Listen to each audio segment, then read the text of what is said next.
This is Wendell Kelly, man. This is Leverage Your Life.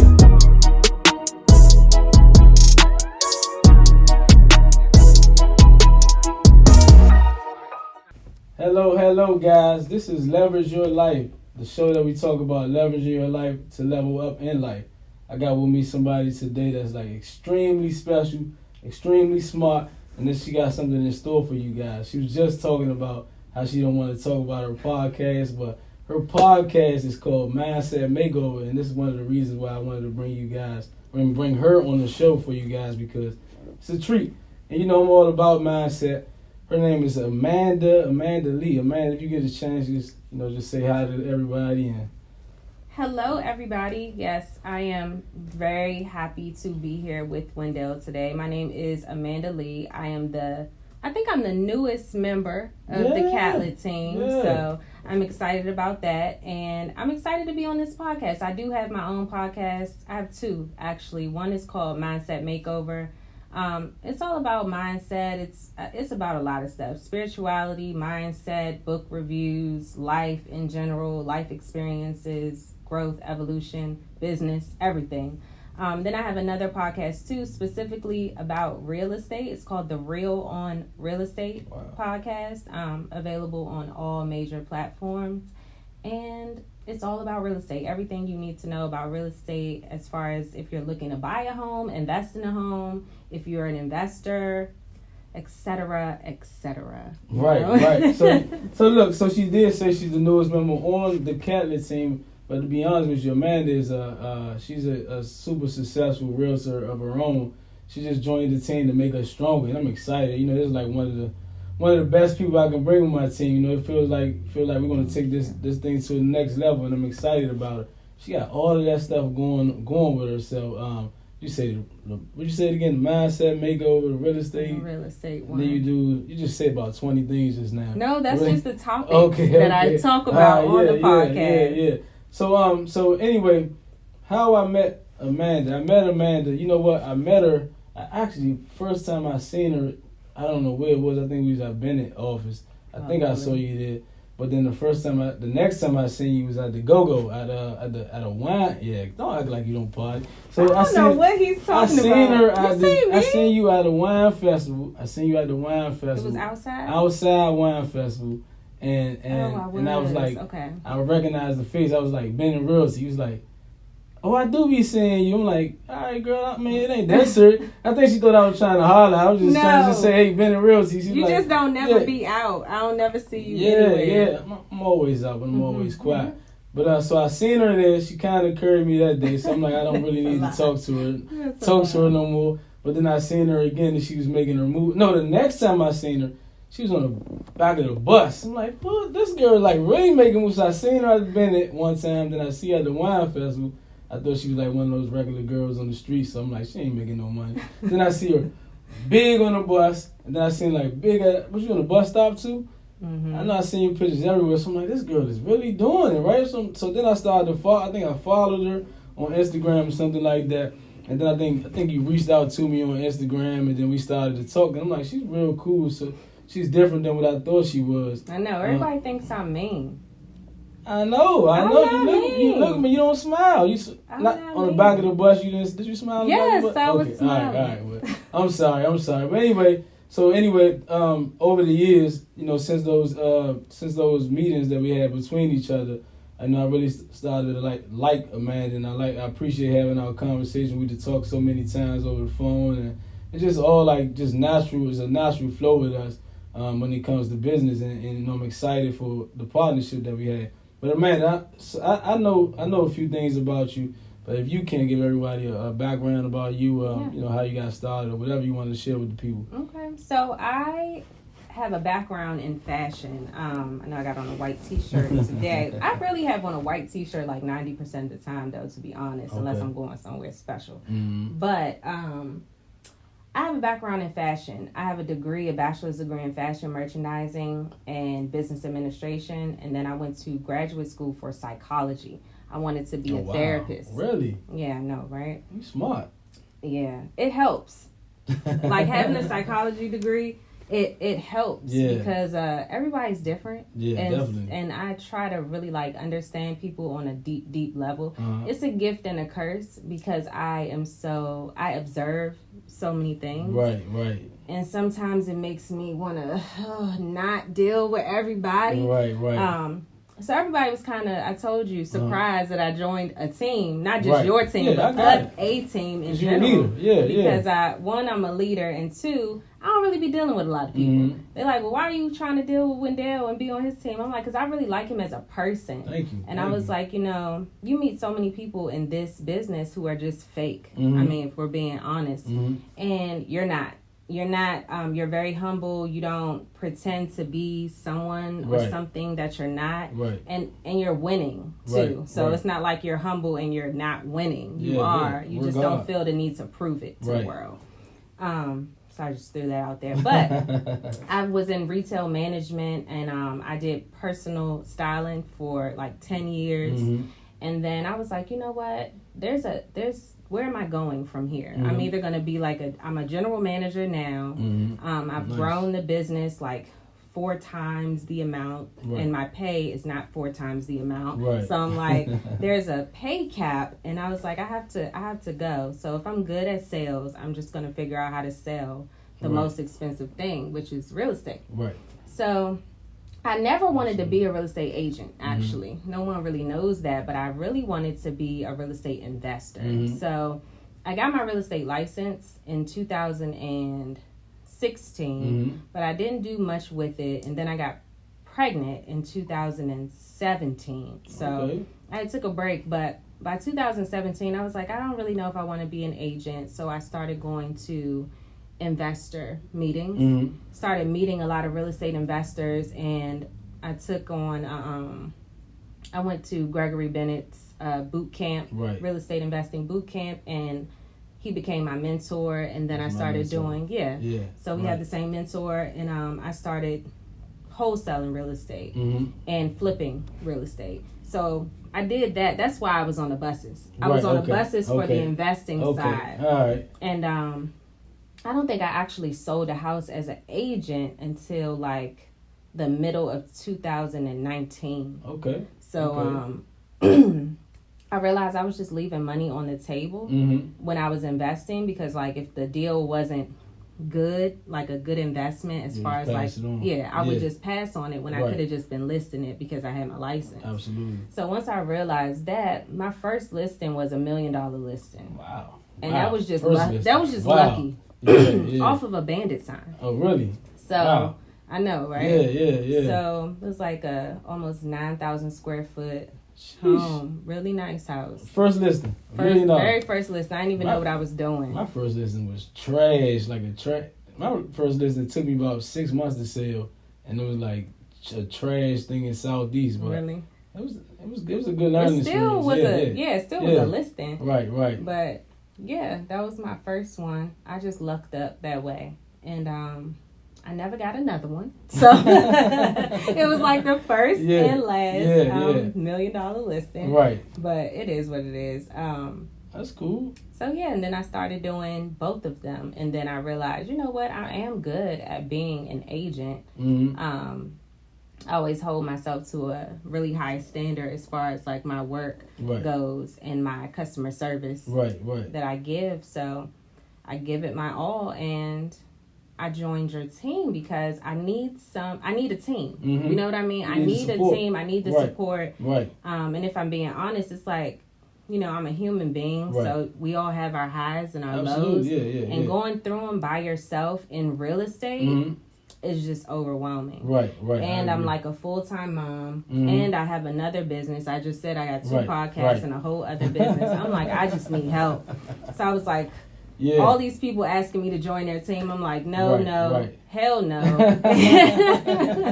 So that's my story, really. That's good. So look, you started out in your business. I'm sorry, before you started on your business, you was talking about you was doing retail. So you always felt like that you were great with selling. What you started out as in retail, you got to a higher level, a higher position in retail. I guess you said you was a general manager or something.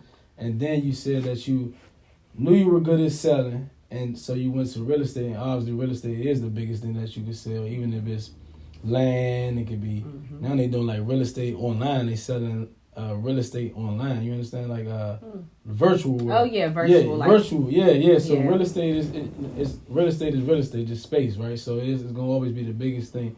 So what made you want to stick to being a seller? Yeah, so my uncle, he was on drugs, and he could sell you anything though. Like, he was hilarious, Uncle Ron. He was hilarious, and he could literally sell you. He could take something from you and sell it back to you. Like I did, he would. Yeah, like sell water to a well. Exactly. He was just really, really good. Yeah.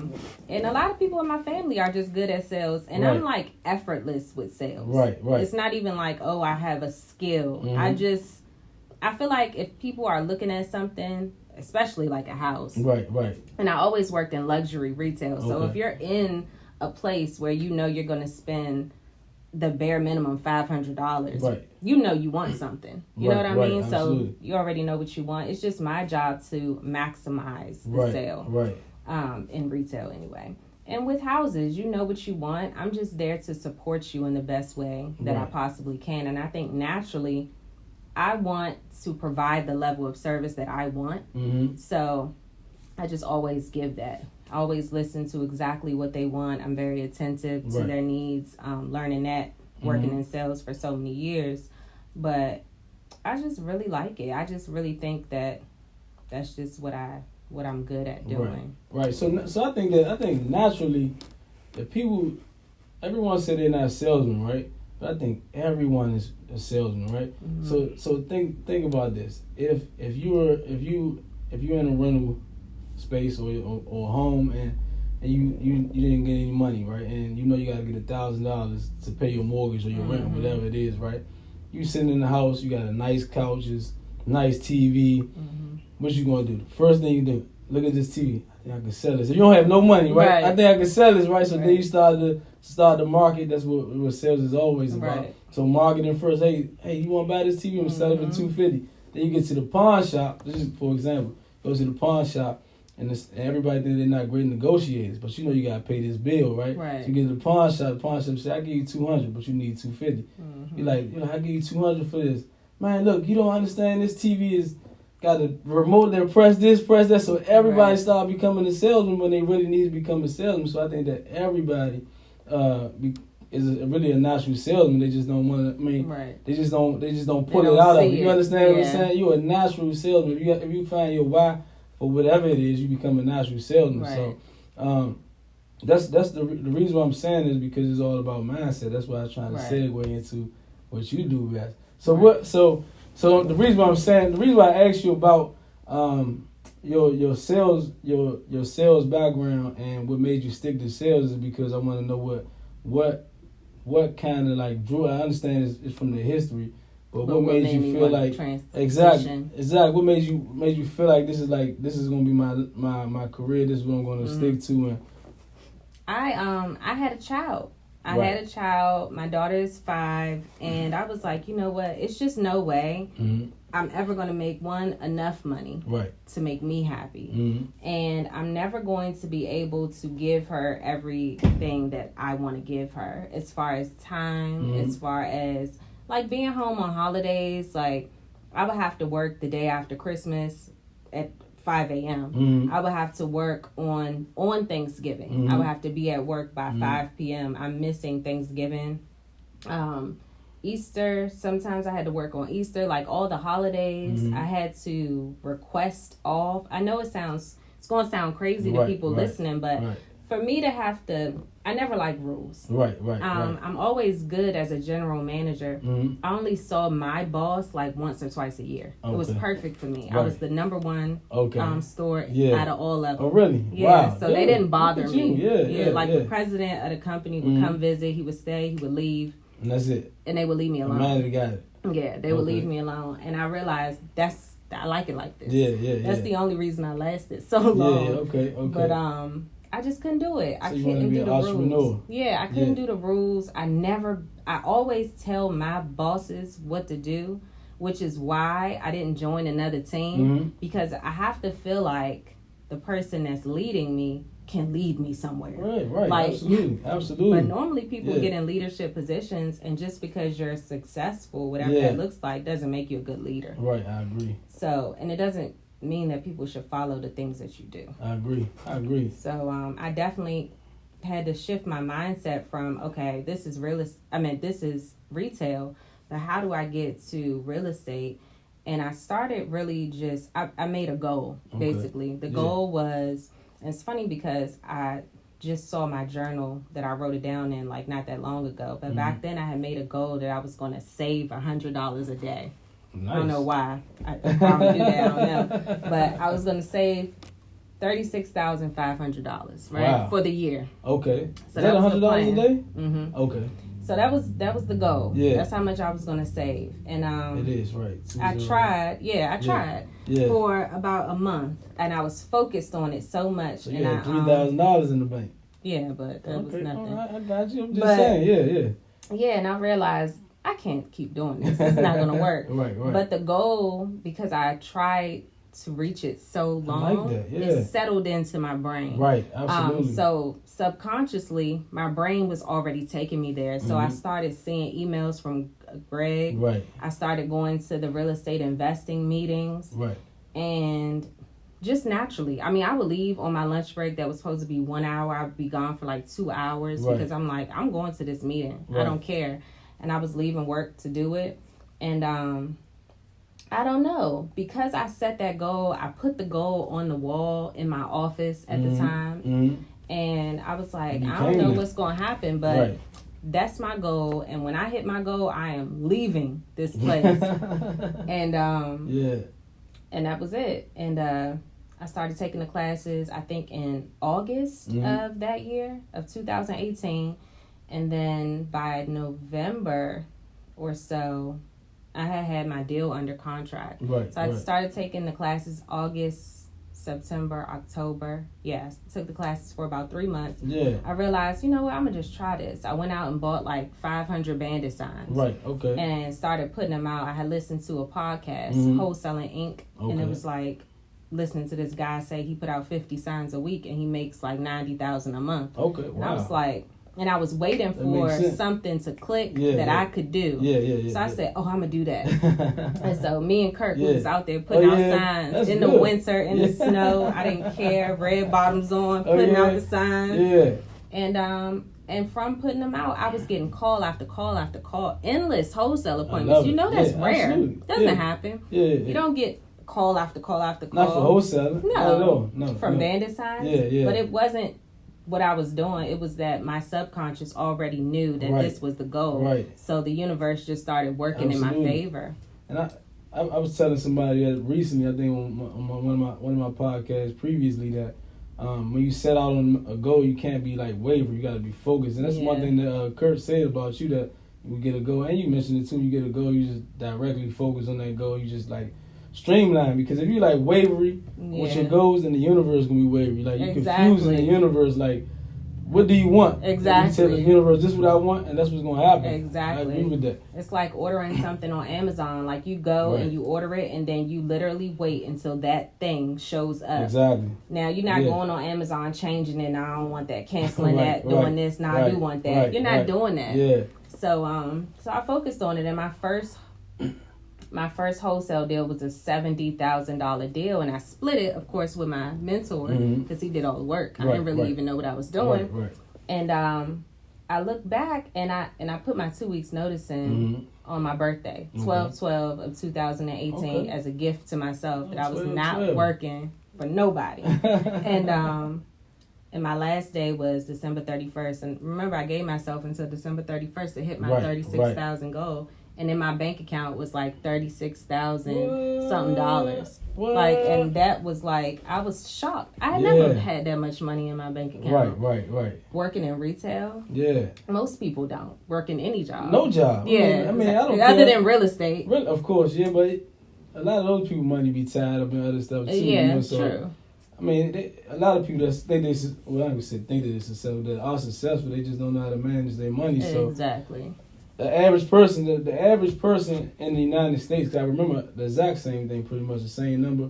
I had $40,000 in my account, and one of my mentors, he was asking me how much money. I'm like, man, I don't really have that much money compared to him. I'm comparing myself with him. I don't have money, man. I had like $40,000 in my bank account. And then he said, you got enough? I'm like, nah, that ain't nothing. So he sent me a link to something. This was like almost like 7 years ago. So he sent me a link to something which showed the average American's bank account and savings. 40,000 was like 10 times what the average American. 20 times what the average. I think the average one was about, it was like $2,000. Average American. We got what, 300 million Americans, and right. $2,000 is the average in their bank account. So wow. 36,000, you're doing really good. Yeah. So, but this was like almost 10 years ago, so the average might be a little bit higher, maybe lower, but yeah, I like that, Amanda. What I do like about that is you talk about the focus. I'm gonna tell you how you did. I'm just thinking about mindset and how I shift my focus. How I got started is another story, but how I got focused on real estate. I was always getting up late. You was telling me you think I'm like serious. So I get up early now, 4:30 in the morning. And that's too early. Yeah, but I'm gonna tell you something. So I used to be a firefighter, and I used to have how I got started with getting up early is that it was after I left the fire department, maybe before I left the fire department, but I was a firefighter and we had to be to work at 6. And I used to get up at 4:30 for that job, right? Well, I used to get up at 5 for that job and rushing out the door to get there at 6 o'clock. So I told myself that if I could do it for another person's job, then I got to start doing it for myself. Exactly. But that's not how I got focused in real estate. When I got focused in real estate, I was a PlayStation player. I was playing PlayStation all the time, every day. And before I started getting up early, the girl I used to deal with, she used to get up early. And I'll get about 10 o'clock, 11 o'clock in the morning, then play my PlayStation every morning. Then I don't start doing my real estate work until about 12, 1 o'clock. Then half of the day already gone, right? Like pretty much, she used to tell me that all the time.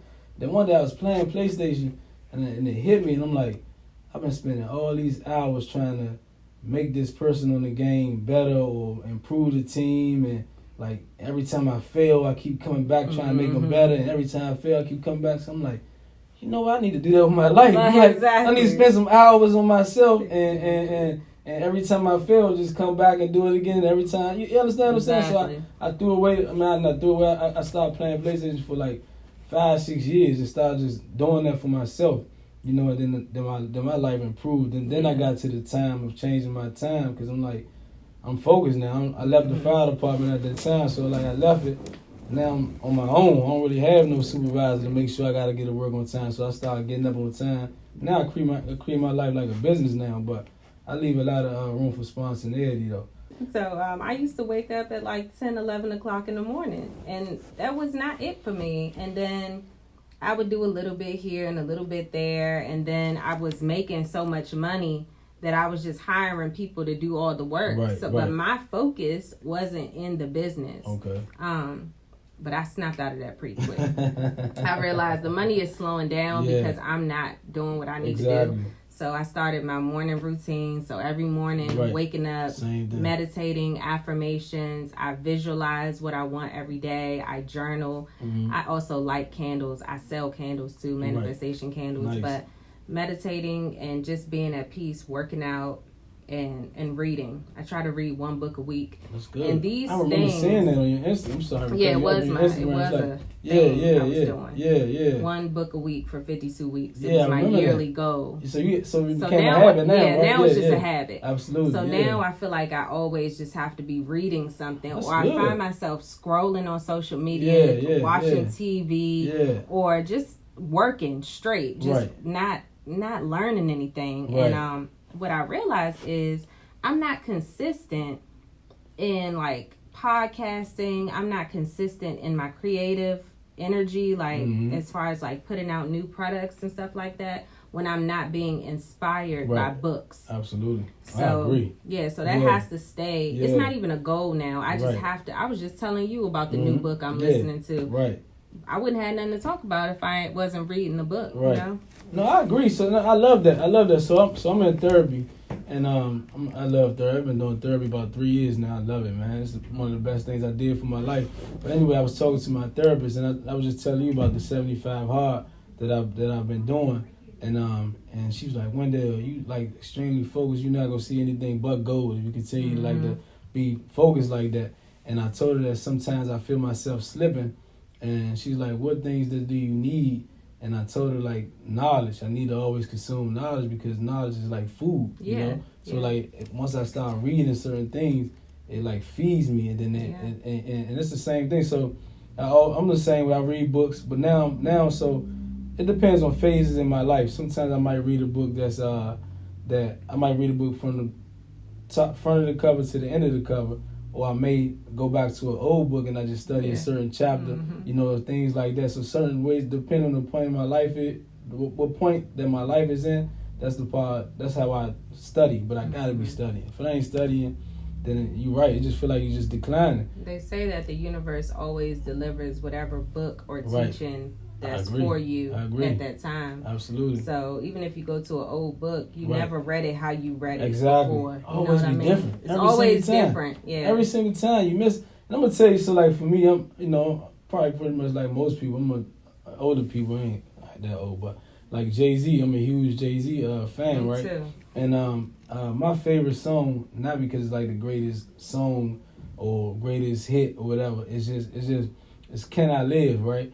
And it's my favorite song because of the complexity of the verses.